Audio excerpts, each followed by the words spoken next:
Hello friends, welcome back to the operating system series of lectures. Today our topic of discussion is FCFS, Process Scheduling Algorithm. मतलब क्या है कि first come first serve process scheduling algorithm.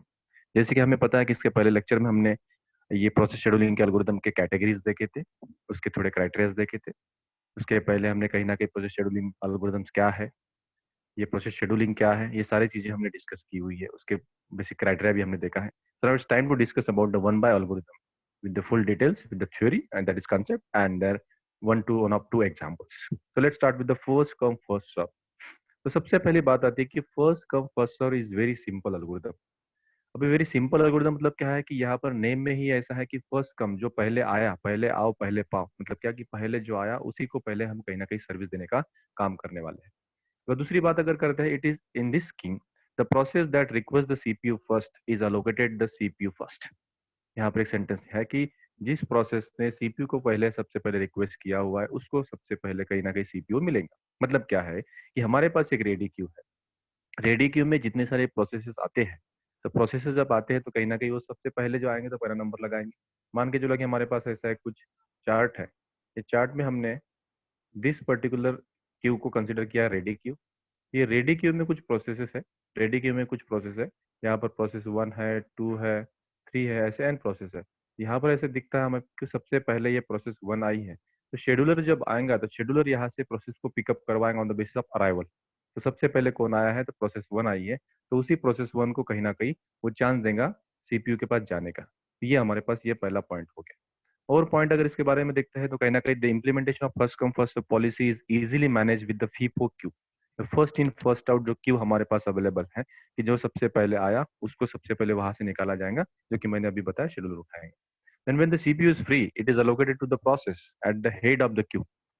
जैसे CPU process हो जाता है, मतलब CPU free हो जाता है, it allocated the to the process at the head of the queue. मतलब जो टॉप पे, जो क्यू के टॉप पे जो है, मतलब ये पहले सेकंड पहले हुआ उसके बाद जो दूसरा है उसके कहीं ना कहीं उसको वो पिकअप करके लेके जाएगा scheduler. The average waiting time under the first come first serve policy is often quite long.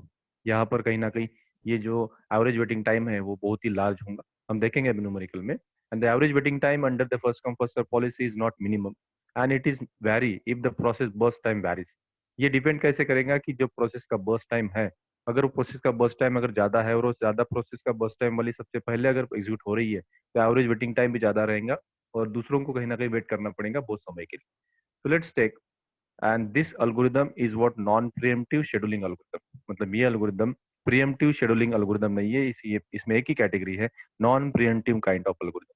So let's talk about, ये थ्योरी हो गई गाइस। अभी यहाँ पे छोटा सा एक हम एग्जांपल देख लेते हैं। Consider the following three processes. यहाँ पे तीन प्रोसेस है, P1 P2 P3, और उसके रिस्पेक्टिव बर्स्ट टाइम अवेलेबल है। P1 का है 24, P2 का है 3, P3 का है 3। यहाँ पर हमारे पास तीन प्रोसेस है। यहाँ पर न्यूमेरिकल सॉल्व करते समय हमें कहीं ना कहीं एक चार्ट बनाना पड़ता है। वो चार्ट का नाम है गैंट चार्ट, और उसको हम बोल सकते हैं टाइम चार्ट। कोई भी न्यूमेरिकल सॉल्व करते समय अगर ये चार्ट प्रॉपरली बना तो हमारे सारे के सारे न्यूमेरिकल के जो जो कोई कैलकुलेशंस है वो सारे के सारे बराबर आएंगे। अगर ये गलत हुआ तो कहीं ना कहीं बाकी कैलकुलेशंस भी गलत होंगे। So let's prepare the chart. यहाँ पर देखिए इस चार्ट में क्या हो रहा है कि सबसे पहले यहाँ पर हम देखो अराइवल टाइम हमने यहाँ पे यूज नहीं किया हुआ है। आपको न्यूमेरिकल में कंसेप्ट समझ जाने के लिए यहाँ पे दो ही आइटम लिया है, टर्म लिया है, एक प्रोसेस और बर्स्ट टाइम। इसके हिसाब से हम ये चार्ट बनाएंगे। उस चार्ट का नाम है गैंट चार्ट, इसको टाइम चार्ट भी बोलते हैं। यहाँ पर सीपीयू का प्रोसेसिंग देखो, जीरो से टाइमर स्टार्ट हो रहा है। जैसे ही प्रोसेस जीरो से स्टार्ट हो रहा है, यहाँ पे फर्स्ट कम फर्स्ट सर्व, यहाँ पे कुछ भी अजम्पशन, यहाँ पे कुछ भी अराइवल टाइम दिया हुआ नहीं है। तो हम इसको अजम करते हैं कि अराइवल टाइम हमारे पास है, जो कि सीक्वेंस जिस सीक्वेंस में प्रोसेस आई है उसी सीक्वेंस में उसको उठाने के लिए उठाने की कोशिश करते हैं। तो सबसे पहले जीरो से स्टार्ट हुआ, P1 process I, P1 process I तो P1 का बर्स्ट टाइम है 24। तो जीरो से लेकर 24 तक ये कहीं ना कहीं चलेंगे, यहाँ तक ये कंप्लीट हो जाएंगे। और जैसे ही 24 पे ये कंप्लीट होती है तो रेडी क्यू में हमारे पास और भी प्रोसेस आई थी। कौन सी आई है? P2। तो P2 का बर्स्ट टाइम कितना है? 3। तो 24 प्लस 3 अगर करते हैं तो कहीं ना कहीं हमारे पास 27 आएगा। तो 27 में प्रोसेस 2 हमारे निकल जाएंगे, ये प्रोसेस 2 का एग्जीक्यूशन होगा। और उसके बाद जो प्रोसेस आएंगी P3, उसका बर्स्ट टाइम कितना है? 3। तो 27 plus 3 what it 30। So comes out of 30। यहाँ पर 30 सेकंड तक ये भी प्रोसेस का एग्जीक्यूशन हो जाएगा। ये कहीं ना कहीं सिंपल सा लॉजिक है।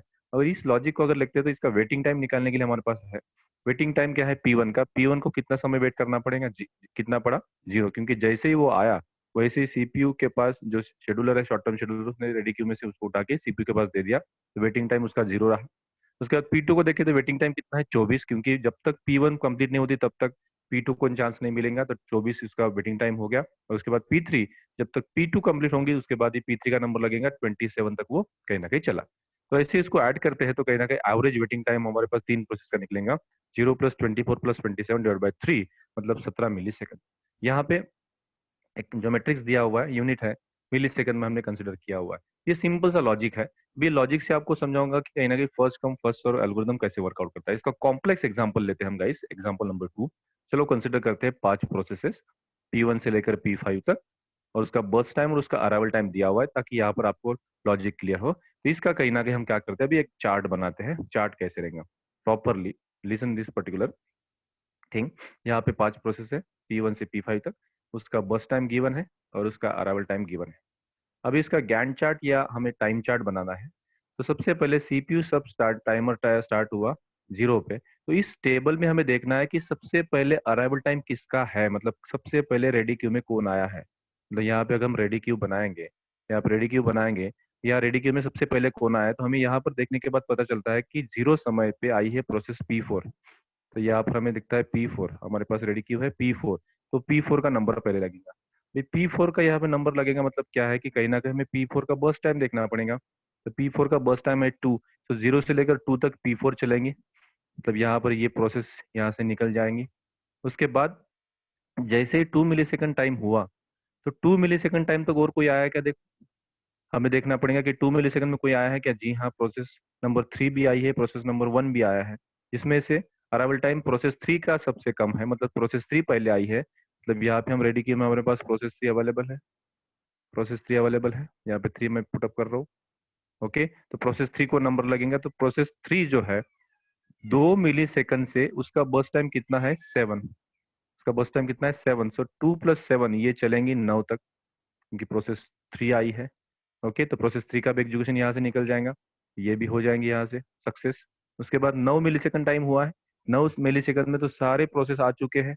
यहाँ पर आने के बाद देखो 0 पे ये आया था प्रोसेस P4, 1 पे ये आया, 2 पे कौन आया है, तो मान के चलो यहाँ पे हमारे पास P1 आया है। उसके बाद 3 भी टाइम है क्या, 3 नहीं है, 4 पे है, तो 4 पे कौन आया है, P5 आया है, तो P5 यहाँ पे आया है। और लास्ट समय में हमारे पास आया P5 में P2 आया है। तो ऐसा हमारा रेडी क्यू बनेगा, ऐसा हमारा रेडी क्यू बनने वाला है। 2 के बाद 4, 4 के बाद 5, इसमें से ये P4 निकल गई, P3 भी निकल गई। अभी हमारे पास नेक्स्ट प्रोसेस कौन सी है, तो P1 है। नेक्स्ट कौन सी है, P1, उसका अराइवल टाइम 2 है, तो P1 का बर्स्ट टाइम हमें देखना पड़ेगा, और 9 + 5 करेंगे तो कहीं ना कहीं यहाँ पर 14 आएगा। तो 14 मिली सेकंड तक हमारी P4 प्रोसेस चलेंगी, मतलब कंप्लीशन टाइम P1 का 14 हो जाएगा। उसके बाद हमारे पास कौन सी प्रोसेस है, P1 यहाँ से निकल जाएंगे। उसके बाद है P5, जिसका अराइवल टाइम है 4 और उसका बर्स्ट टाइम है 4। तो 14 + 4 18, हमारे पास यहाँ पर 18 समय तक ये प्रोसेस P5 चलेंगी, मतलब यहाँ पे P5 भी निकल जाएंगे, P5 भी यहाँ से निकल जाएंगे। उसके बाद हमारे पास प्रोसेस कौन सी आई है, P2, जो कि लास्ट में है, जिसका अराइवल टाइम 5 था। यहाँ पर उसका बस टाइम कितना है, 3, तो 18 + 3 कितना हो जाएगा, 21 समय तक हमें यहाँ पर कहीं ना कहीं P2 भी यहाँ से निकल जाएंगे। तो ये हमारा एक लॉजिक है, जिसके थ्रू हम 1 बाय 1 उसको वर्कआउट करके एक रेडी क्यू बना के, ये रेडी क्यू बना के इसमें से हम शेड्यूलर शेड्यूलर आएगा, पिकअप करेगा, और किसके पास देते जाएगा, सीपीयू के पास वो प्रोसेस को सबमिट करते जाएगा। इस कॉन्सेप्ट के ऊपर ये कहीं ना कहीं एल्गोरिदम बना हुआ है। अभी जैसे ही ये एल्गोरिदम बना हुआ है, तो हमें क्या करना पड़ेगा, अब ये चार्ट बहुत ही इंपॉर्टेंट है, ये चार्ट बहुत ही इंपॉर्टेंट है। ये चार्ट जैसे ही बना तो बाकी के कैलकुलेशन हमारे पास आएंगे। बाकी के कैलकुलेशन ऐसे है गाइस, बाकी कैलकुलेशन हमें यहाँ पर पूछा गया है कि टर्न अराउंड टाइम निकालिए, वेटिंग टाइम निकालिए, कंप्लीशन टाइम निकालिए। अभी सबसे पहले हम देखते हैं कि कंप्लीशन टाइम मतलब क्या। कंप्लीशन टाइम अगर देखते हैं P1, तो P1 कब कहाँ का कब कंप्लीट हुआ, 14 पे, तो कंप्लीशन टाइम हमारा 14 हो गया। चार्ट को देखना बहुत ही इंपॉर्टेंट है, chart it is very important chart. Then completion time और एग्जिट टाइम एक ही है, तो P2 कब बाहर निकला, P2 बाहर निकला 21 में, तो हमने कंप्लीशन टाइम ये भी निकाल दिया। उसके बाद P3 जो है, P3 कब निकला बाहर, 9 मिलीसेकंड में, ये कंप्लीशन टाइम हो गया। P4 कब निकला, P4 निकला है 2 मिलीसेकंड में, तो यहाँ पर कंप्लीशन टाइम उसका 2 मिलीसेकंड हो गया। उसके बाद जो P5 है, P5 कब निकला, 18 उसका कंप्लीशन टाइम हो गया। तो ये सबसे पहले वर्कआउट किया हमने कंप्लीशन टाइम, और इन सभी को ऐड करते हुए डिवाइड बाय 5 करते हुए हमने क्या निकाला, एवरेज कंप्लीशन टाइम। एवरेज यहाँ पर थोड़ा सा मिस्टेक है, एवरेज कंप्लीशन, ये एवरेज कंप्लीशन टाइम होना चाहिए, यहाँ पे एवरेज कंप्लीशन टाइम है 12.5। इनका ऐड करके हमें कहीं ना कहीं ये मिलने वाला है। तो उसके बाद टर्न अराउंड टाइम निकालना है। टर्न अराउंड टाइम निकालने का फॉर्मूला सिंपल सा है, exit time minus arrival time. अभी एग्जिट टाइम मतलब क्या, कहीं ना कहीं कंप्लीशन टाइम भी है, exit time minus arrival time. तो exit time minus arrival time हमें निकलना पड़ेगा। तो यहाँ पर एग्जिट टाइम है 14 - 2, अराइवल टाइम कितना है 2, 14 - 2 हमने कर दिया 12। उसके बाद 21 - 5 16। उसके बाद ये प्रोसेस 3 को देखते हैं, देखो प्रोसेस 3 का कंप्लीशन टाइम है 9 और उसका अराइवल टाइम कितना है 1। तो 9 - 1 8। उसके बाद 2 - 0 2, 18 - 4 14। ये कहीं ना कहीं हमारे पास इनको ऐड करने के बाद डिवाइड बाय अगर 5 करेंगे तो हमारे पास आता है 5.4। तो एवरेज टर्न अराउंड टाइम हमारे पास कितना आया 5.4। वैसे हमारे पास वेटिंग टाइम निकालना है, तो वेटिंग टाइम के दो फॉर्मूले यहाँ पर है, turn around time, turn around time minus burst time. The turn around time, ये टाइम और ये टाइम माइनस करने के साथ, और starting time minus arrival time, ये डायरेक्टली हम अप्लाई कर सकते हैं। तो ये दो फार्मूले उसके हैं। ये फार्मूला में देखो वेटिंग वेटिंग टाइम निकालना है, तो टर्न अराउंड टाइम कितना आया 12, 12 माइनस बर्स्ट टाइम कितना है 5, तो 12 - 5 कितने हो जाएंगे 7 हमारे पास। उसके बाद निकालना है 16 - 3, 16 - 3 कितना हो जाएगा 13। ऐसे निकालते निकालते जाएंगे तो यहाँ पर 8 - 7 1, 2 - 2 0, देन 14 - 4 10। तो उसके बाद हमारे पास इसकी अगर वर्टिकल एडिशन करेंगे तो 31 डिवाइड बाई 5। तो एवरेज वेटिंग टाइम हमारे पास यहाँ पे कहीं ना कहीं 6.2 आ रहा है। यहाँ पर आपको एग्जांपल्स में आपको टर्न अराउंड टाइम, उसका average turn around time, waiting time, average waiting time, completion time, average completion time, ये सारी चीजें आपको कैलकुलेट करने के लिए आ सकती है। यहाँ पर ये आपको कैलकुलेशंस मैंने यहाँ पर बता दिए। तो ये भी नेचर कौन सा है, ये नेचर है फर्स्ट कम फर्स्ट आउट, उसके हिसाब से हमने वर्कआउट किया है। शायद आपको ये एल्गोरिदम समझाऊंगा। अभी इस एल्गोरिदम के हम कहीं ना कहीं एडवांटेजेस देखने की कोशिश करते हैं। तो there are advantages, this is the most simple scheduling algorithm and easy to implement and programmed. Programming करने के लिए, इंप्लीमेंट करने के लिए, शेड्यूलिंग करने के लिए बहुत ईजी है, मगर यहाँ पर ज्यादा की कैलकुलेशंस करने की जरूरत नहीं, ज्यादा ज्यादा की कॉम्प्लिकेशंस नहीं है। But there are some disadvantages guys. Number 1, this affects result in a lower CPU and device utilization, hence throughput is not efficient। तो थ्रूपुट यहाँ पे कम है, सीपीयू का यूटिलाइजेशन भी यहाँ पर कम रहेगा और डिवाइस का यूटिलाइजेशन भी यहाँ पर कम है, इसलिए थ्रूपुट कम है। Poor in performance as average waiting time is very high, average waiting time यहाँ पर बहुत ही ज्यादा है, तो परफॉर्मेंस के नेचर पे ये भी थोड़ा पुअर है।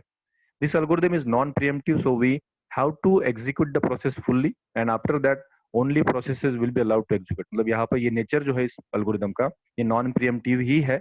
यहाँ पे कोई भी प्रोसेस, हाई प्रायोरिटी की प्रोसेस अगर आती है तो उसको हम यहाँ पे अलाउ नहीं करेंगे फॉर द एग्जीक्यूशन। यहाँ पर ये प्रॉब्लमेटिक है, तो हाई प्रायोरिटी की प्रोसेस को हम चांस नहीं देंगे फॉर एग्जीक्यूशन। कब तक, जब तक पहली प्रोसेस पूरी नहीं होती तब तक। High priority process are not allowed and to preempt. और यहाँ पे सबसे एक ड्रॉबैक जो है, उस ड्रॉबैक का नाम है Conway effect. FCFS suffer from the convoy effect, that is, if the process is having very high burst time and it is coming first, then it will be executed first irrespective of the fact that a process having very less time is there in the ready state।